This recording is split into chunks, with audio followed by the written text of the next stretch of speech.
back to my channel, or welcome to my channel if you are joining me for the first time today. My name is Lucy, this is my fiance Callum, and this is Freddie. And this is Freddie Pops. If you have been following or watching our channel for the last year or so, we actually have just got home from an 8-month-long trip around Southeast Asia. We vlogged the whole process, so if you do want to see any of the vlogs, I'll link them up here on the screen. We've actually been home now for coming up to 2 months. It's been an absolute whirlwind since we got home, but we are just loving every second of being in our little home bubble again and just getting back into a bit of a routine. I have been meaning to get Callum to sit down and do this video with me for, well, 2 months since we've been home. Yeah. I don't really know where the time has gone. It's just completely ran away. What are you looking for up there? But today I thought I'd get Callum to sit down with me and we're going to film a little bit of a Q&A video surrounding our travels in Southeast Asia, all things to do with how much we spent, where we went, just everything to do with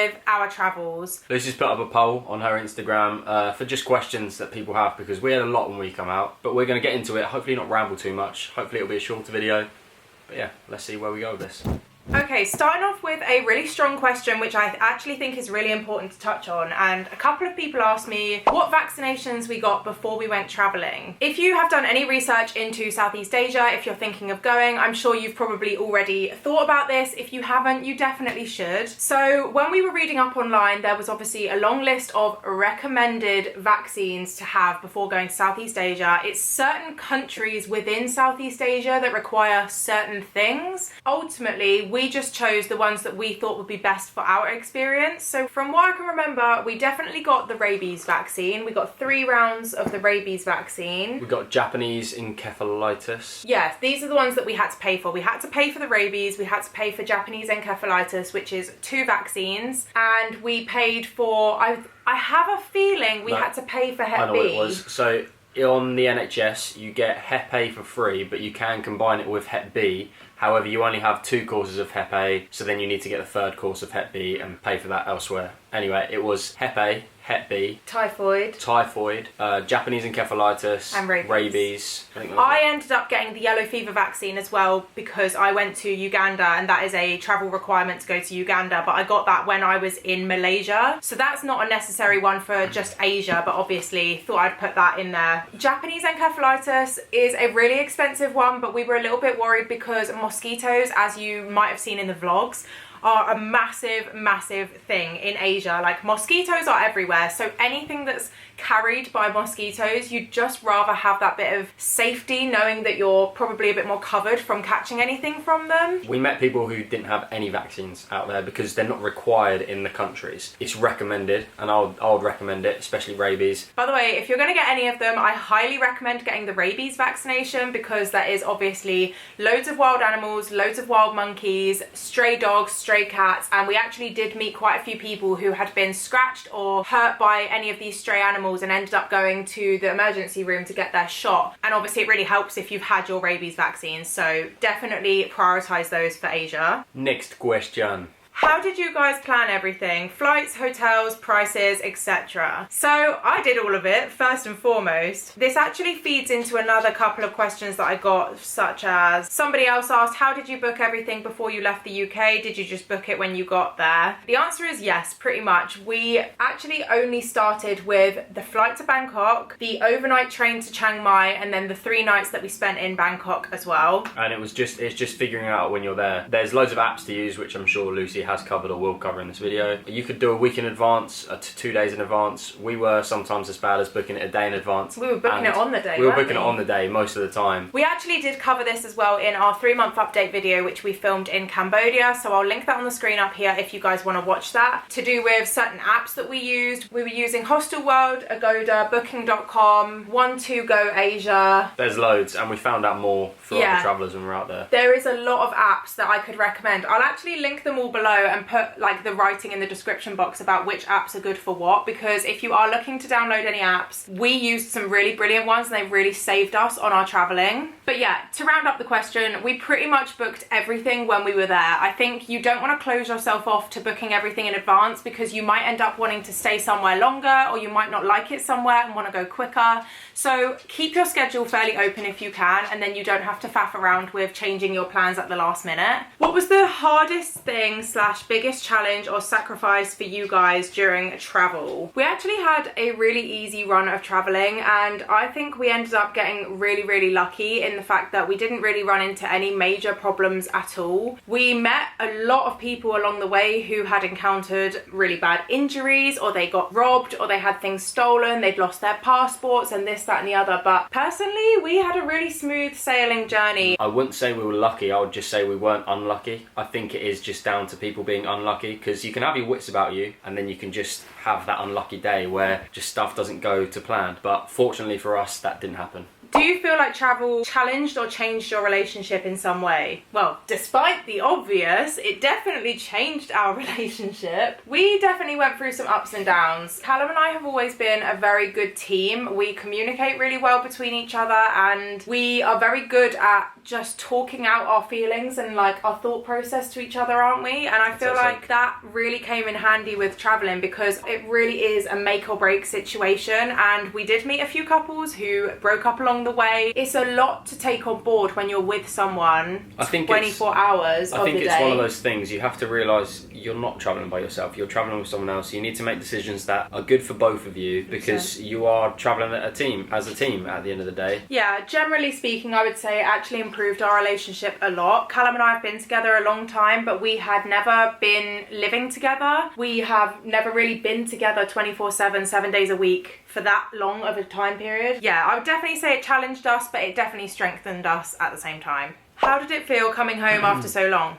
I think it was just adapting to that routine again, because when you're away, you've got no concept of time, day of the week, how long you've been away for. Like it all goes very fast, and then you come home and suddenly you have to have a weekly schedule again. You have to know where you're going to be on Monday, or what you're going to be doing on Thursday, or you have to have a routine. So the routine was the thing that we were craving, and I feel like that is what makes like home life compared to traveling. But it's been really nice, hasn't it? We've seen everyone we wanted to see, we've done things we wanted to do, we've booked things in. It's been pretty productive, to be honest, since we've come back. I've just started a new job. I've actually really enjoyed it since we've been home. Yeah, more than I thought we would. It's been really nice, but it is a hard adjustment, because that life, it's not normal constantly travelling. It's possible, but it's not normal, and it's realising that. And we had an amazing time, and if anything, it just makes us realise how easy it is to do it again. I guess this is a little bit consistent with one of the other questions I answered, but somebody said, how do you go about planning it? I don't even know where to begin. This is such a good question, because we genuinely were in the exact same position before we went. We knew we wanted to go, and we'd never done a trip like this before, and we thought, how the hell do we book it?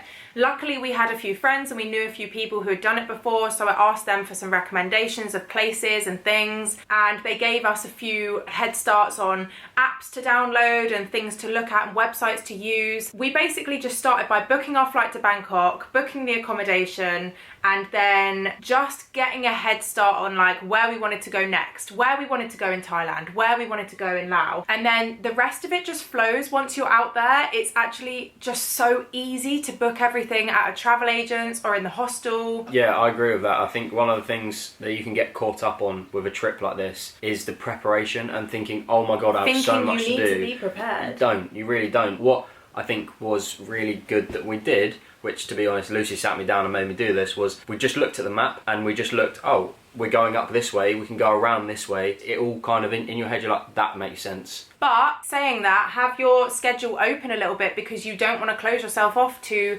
thinking, oh, we have to go there next because it's next door. Like if you wanted to fly out to somewhere else and fly back, like Borneo was a bit random for us, wasn't it? We got to Kuala Lumpur and we thought, well, we might as well go to Borneo now because we need to come back anyway. Yeah. So just keep it open, keep an open mind, but just have a vague list of like where you want to go, things you want to do, and then just make sure you slowly tick it off as you go. How did you keep your things safe when staying in the hostels? I think this one is a lot easier as well. Then you think about it a lot, and we did as well. We had padlocks on our bags, and obviously I had the ring with me the whole time, so I was very conscious of this. So I had that in my bum bag at all times, and I never left that. But in terms of our bags that we left, Lucy had a laptop, so when we had a locker, that was straight in there. Most hostels do have lockers, and you can put them in there, but we did find a majority of of them have got lockers. Yeah.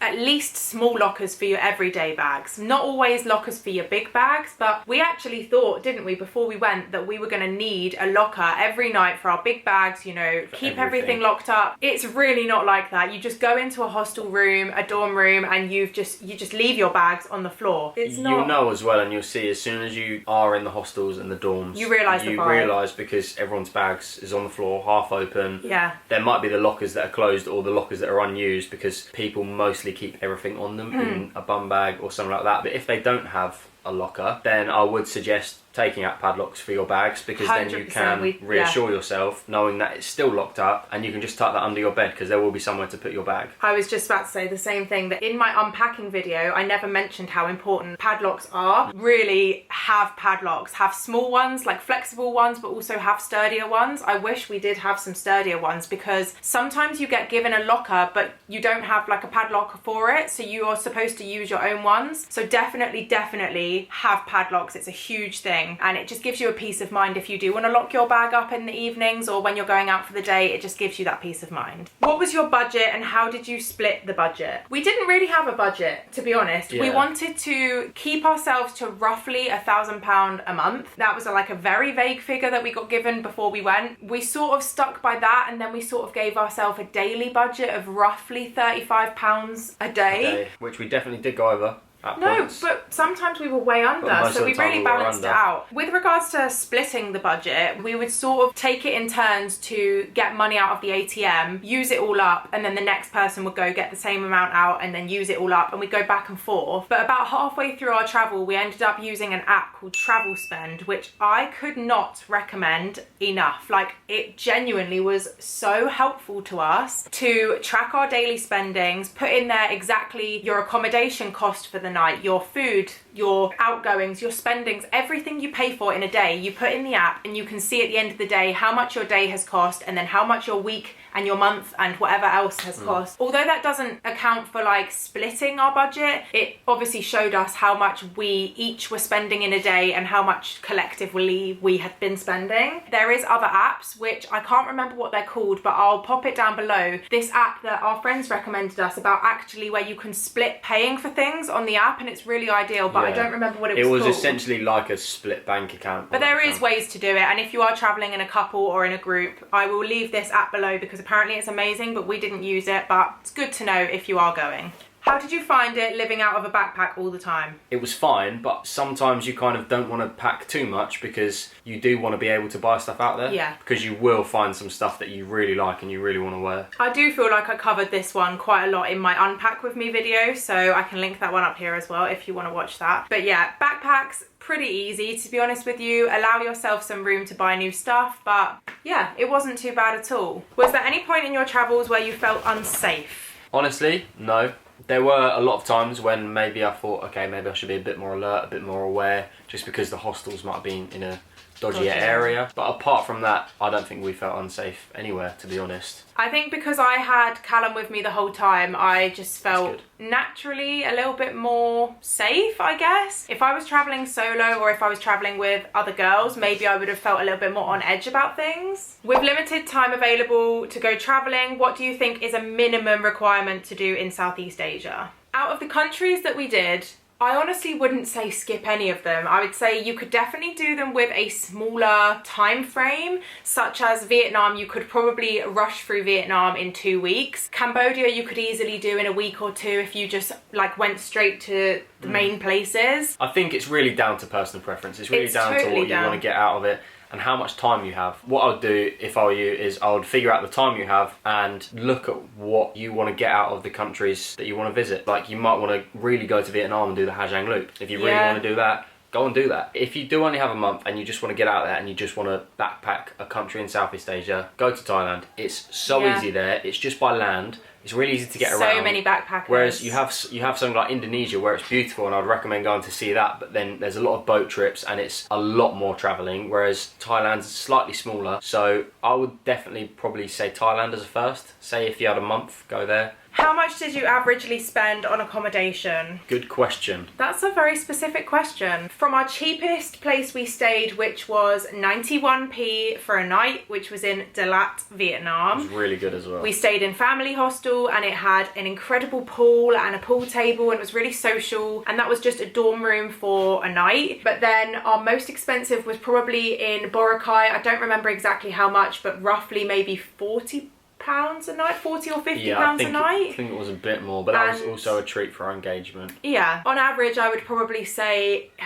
£5 a night. Genuinely speaking, like we stayed in hostels which were what, £2 or £3, and then we stayed in quite a few private accommodations which were like £10 between us. No, I'd say average around like 7 probably. Okay, by the time I'd say that, yeah. Yeah, around 7. A lot of them have got cheap breakfast. Just like pancakes, but it's so easy to shop around for accommodation. We were looking on Hostel World, Agoda, Booking.com, and yeah, on average probably definitely less than £10 per person per night. Okay, I guess we will wrap it up on the most asked question, which is, how much did we spend in 8 months of traveling? I actually was tracking our spending the entire time, so I can tell you, I'd say exact, it might be plus or minus a bit, but I was tracking it month by month and I can tell you the results now. Okay, so to give you a bit of a brief backstory, our first month in January, our total spendings per person was £574 each, which averages at £17.94p per day. That's not including flights, no, that was just like our daily spending. So that's like food, transport, accommodation, things like that. So I'd say, yeah, the only thing it didn't include in that month was the flights out, and then we flew from Laos to Vietnam because we had to. We could have done it cheaper. So the first month was what we did. North Thailand, Laos, and then into Vietnam was January. Our most expensive month was July, which was Indonesia, because we just pushed the boat out a bit. We were with our friends and we wanted to not miss things, so we spent £1,032 each, which was £33.33 per day, and that was a very average month, really. That's how much a lot of people spend in a month of traveling, so still not terrible. In between that, we had all sorts of different costs for each month. That was our most expensive? Yeah. Not more than that? No. In total, drum roll please.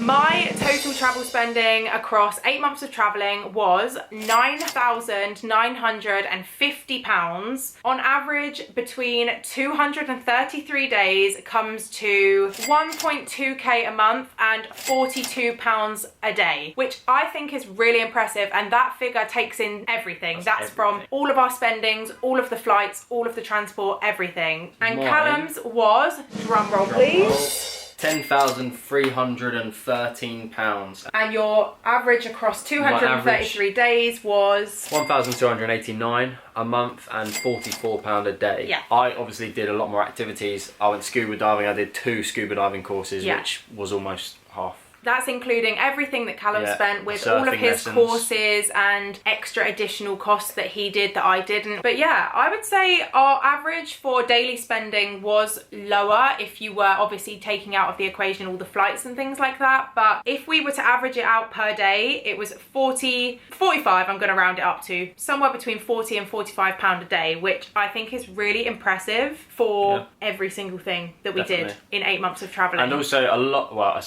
that. A lot of our flights were and have been paid off, but then some are still on the credit card, which we can pay off. But that's why it's so good to have, because you can save up a certain amount and then be like, oh my god, that figure's so big, but then you can get a 0% interest credit card for the first 12 months if you wanted to, and then worry about that when you get back. Don't forget as well, we're not massive drinkers. If you're going out there with the intention of partying every night and getting drunk every night, you're gonna spend probably quite a lot more than that. But that's just for us, was just the experiences we did and just getting by day to day.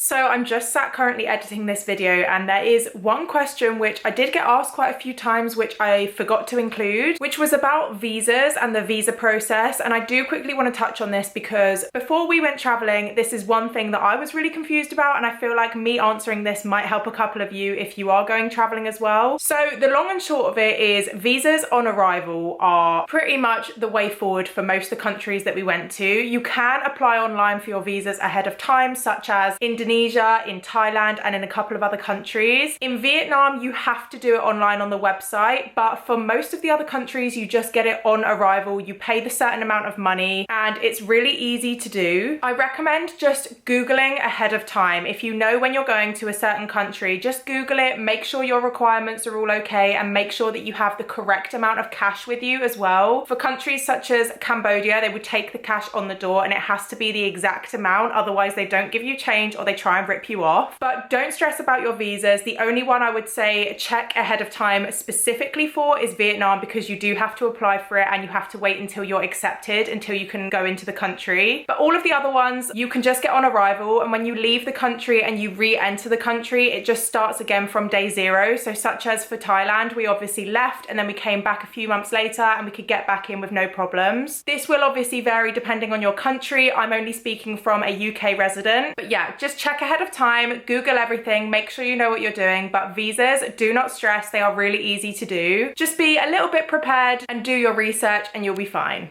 Anyway, this one has been quite a long one. I look forward to editing it though. Thank you so much for watching, you guys. If you did enjoy, please make sure to leave a big like and some comments, and also subscribe if you haven't already. Bingo. If there's any questions that we have missed and that you really want to know the answer to, leave them down below. We will both respond if we see them. Thank you to everyone who has gone out of their way to message and comment, letting us know that our videos have been helpful the whole time as well, because we actually have had quite a few people, haven't we, saying like, shout out to people messaging me on my Instagram yeah, as well. I know. So it's been really nice to know that our videos have been helpful for some of you guys. But yeah, we will round this one up. Freddie's pacing in front of the camera. He wants us to finish. Thank you once again for watching. We really hope you did enjoy, and hopefully we'll see you very soon in the next one. If you've made it this far, leave a smiley face in the comments. Peace out. Bye.